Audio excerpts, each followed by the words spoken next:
Mate! Mate! Get it?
You're getting a ticket. I am? Hey, whoa!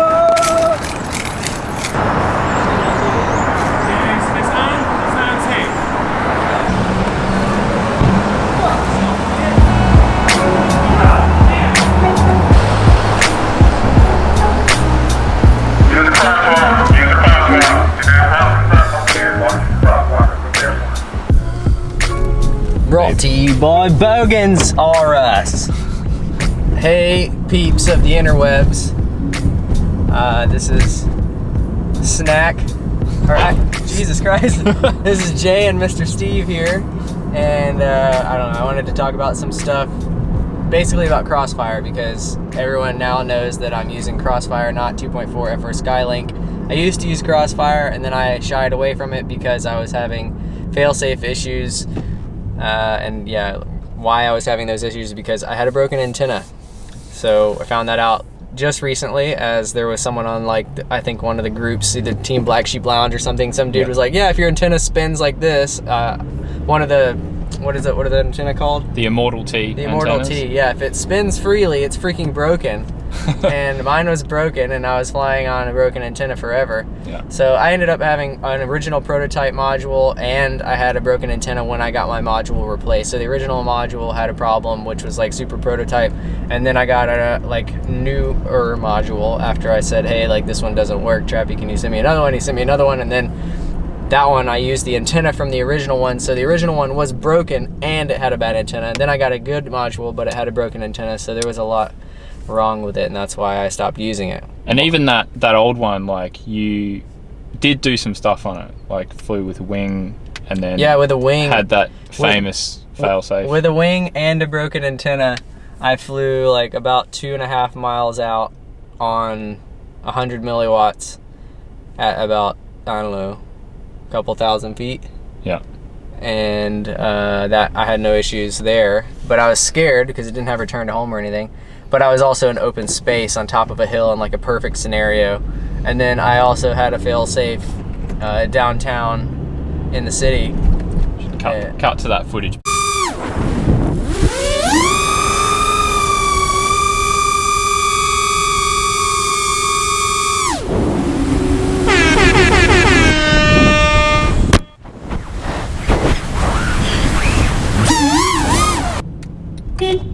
Get fucked. So yeah, diving the tallest building in Atlanta from actually a little bit of distance away because it was an empty parking lot. Yeah, I was running 2 watts with a broken antenna and it was not good enough. But I luckily fail-safed, kind of bounced off of the building and regained control by toggling switches, trying to just rearming a couple of times, and ended up coming back and no issues.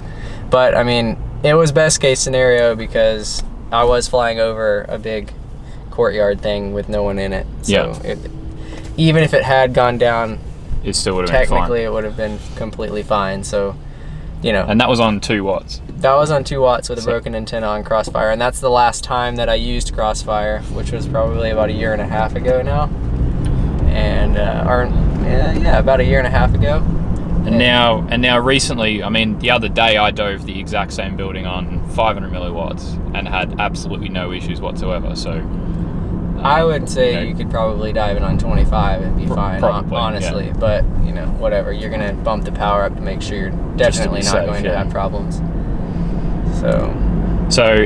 But what in the recent past, what was the thing that made you want to actually explore using CrossFire again? Because we've got, you know, there's new things with the protocols and it being faster and that, but... Yeah, so I didn't really have any desire to go back to CrossFire. One, because mounting the antennas was kind of a pain in the butt, because when you go to a lower frequency, 2.4 is very forgiving as far as polarity is concerned.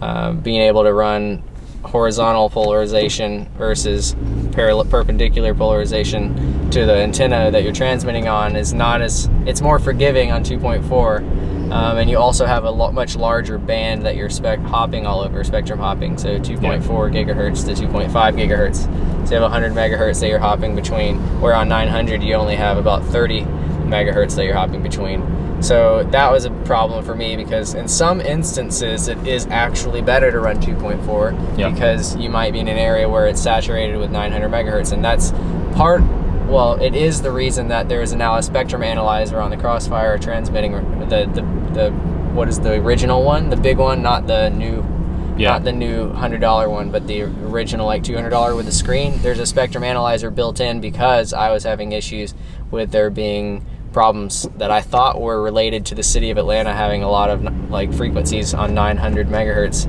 but in reality it was because I had a broken antenna and I was transmitting basically only through the ground plane of my antenna. Yeah. So I mean, that pretty much covers everything. The only thing, I mean, I was going to ask you about your opinion on the feel of the new protocol, but we did a video on that the other day, so yeah, I mean, I can kind of sum up that I really didn't, like, the reasons I didn't want to run CrossFire versus the reasons I do want to run it. So the reason I didn't is because the antennas were kind of a pain in the butt until I figured out a way to mount them.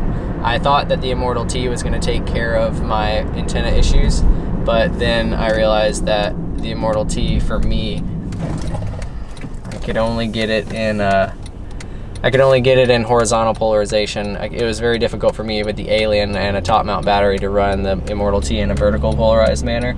So I kind of ended up going back to, after watching Kevin do some tests with the Immortal T and the stock antenna and the tuned antenna and the Immortal T on the transmitting side. I don't know, he just ran some tests and he just very rudimentary tests, and it came to the conclusion that the tuned antenna with the stock antenna was a good combo, and the Immortal T was a good combo. And since I didn't really want to run the Immortal T on the transmitting side, I wanted to run the tuned antenna. I was just going to go ahead and run the stock antenna, which is the long, like, kind of whip style antenna that you get with the CrossFire micro receiver. And again, that is kind of a difficult thing to mount. The Immortal T is a lot easier to mount, and people are not going to have an issue with it. But I will say that if there ever comes a point where everyone is running CrossFire and you're trying to run a race of like 30 to 40 pilots in one area, kind of like International Open, there may be problems. I'm not 100% sure. Just because that spectrum, just that because frequency the spectrum hopping is so small that you're hopping on. I mean, 2.4 kind of maxes out around 150 pilots, and then after that it gets a little hazy and people start falling out of the sky. And the only time you're ever going to be able to do that is at like Flight Fest, when people's planes are like so cheap that they don't care if they fall out of the sky. So you're not going to be at like an event where there's 150 like jets in the air or something like that. So you know, for drones, you're probably not going to get to a spot where there's more than 10 guys in the air at one time. International Open was kind of an exception, but I don't know. CrossFire's protocol being quicker than FR Sky is definitely noticeable, and also the idea of being able to really outperform your video is appealing to me, because if you 2.4 occasionally, I will outperform the 2.4 with my video, and you can never really tell when that's going to happen, because 2.4 is like on or off. Like usually you have you're like solid signal, and then you'll get super far away or something, and then it's like, oh, sorry, you fail safe. Very rarely do you get an RSSI low, RSSI critical. From my experience anyways, maybe people have different experiences than I do, but typically mine just like turns off. Yeah, I mean, it's like if there's an object between you and the quad, that you don't see, it's going to go instantly like RSSI critical failsafe, like in that sort of time frame. So you don't really have enough time to sort of do anything about it. That's a wrap. We're gonna back into this spot at Mach 6.5. So we're doing this video because part of the reason why I'm over here with Steele is we're doing a fucking sweet show and it's gonna be way better than the yeah, that's totally it.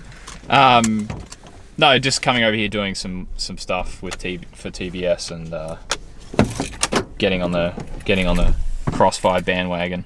So this is essentially just to address those issues, and people. I mean, I don't see myself going back to 2.4, but you know, I'm not gonna say never. I may end up going back. Yeah, like you said, there's situations where it's better, but yeah, but I'm definitely not gonna have two quads set up. One is 2.4 and one's 900. It's all gonna be the same. I had like up until maybe a month ago, I had a mix of CrossFire and 2.4, but now because the protocol feels like the difference in the protocol feels enough that I don't want to switch back, because you get used to flying one and you could potentially crash if you're flying the other one, I think. Yep.